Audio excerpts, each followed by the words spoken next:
Okay, well, at least you got past the photo on the thing. Hopefully everybody had a good week or weekend or day, whatever it turns out to be.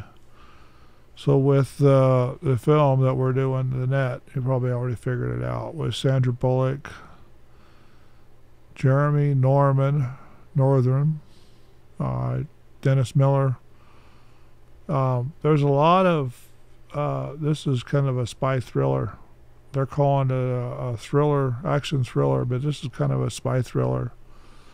So this is about a woman, well, kind of compares to what's going on today too, that works on computers and doesn't want to be at the office. She's kind of wanting to stay at home.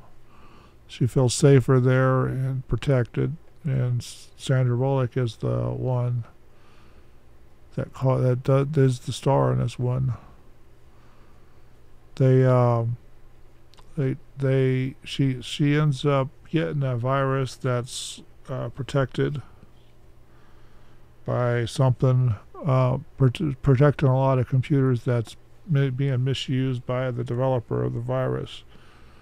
They kind of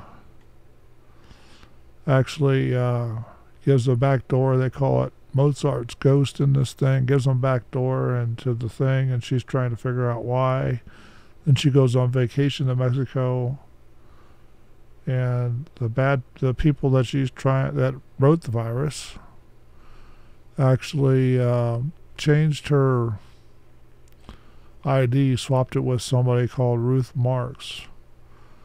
So she has to fight back to get into the United States after a vacation. She has to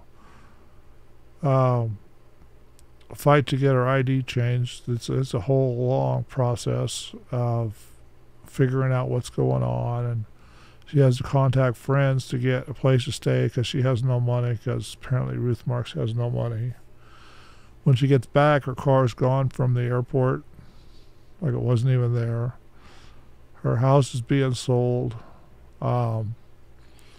Somebody else is doing her job at the place, but they're doing it in person there, so they can see what's going on with everything there at her computer firm in San Francisco.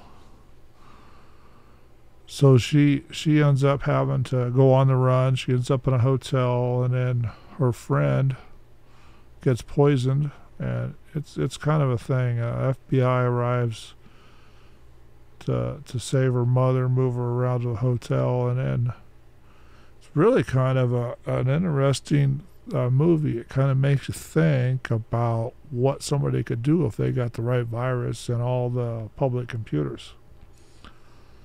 It's really kind of interesting how that works.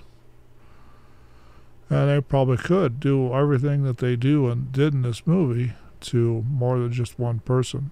But in the movie, they took over power, water, trash, just you name it. They took it. DMV, yeah, everything. And they even took over the hospitals because her friend, according to the computer, after they tested him, tested positive for HIV, which they treated him for that, but he's allergic to some of the medications that they gave him, so they killed him. It's got a dark side, and then she went to this conference where they're showcasing Mozart's ghost and Mozart's ghost, the computer virus or computer protection software with the backdoor virus in it, or backdoor built into it. So she ends up recovering or getting the disc, getting a copy of the disc that she was looking for, and excuse me, she ends up going to the thing and plugs it in and starts looking through her files, trying to swap everything back, and gets caught. And then I guess when you push the escape key, the thing just burns everything it's done, which is kind of funny. Then you get the ding dong. Your life is back. I thought that might work just funny for right there. Anyway, so This thing was released by Sony Pictures in July 2008, 2019, well, 1995, 1995, yeah. 1995 was it was made and released in the U.S., and they spent $22 million doing this thing. All the boats and the computers and the show and the warehouse, and yeah. I could see it. And then they made $110.6 million at the box office. So it did pretty good. I kind of like this movie, but, I'm partial. So anyway, that one's over. And I've only got 4.5 minutes into this thing. That kind of sucks. I'm not making them very long at all. Oh, well. So anyway, I did do something crazy last time. I keep forgetting the last 3 videos to do the special effect that I've been doing. See ya.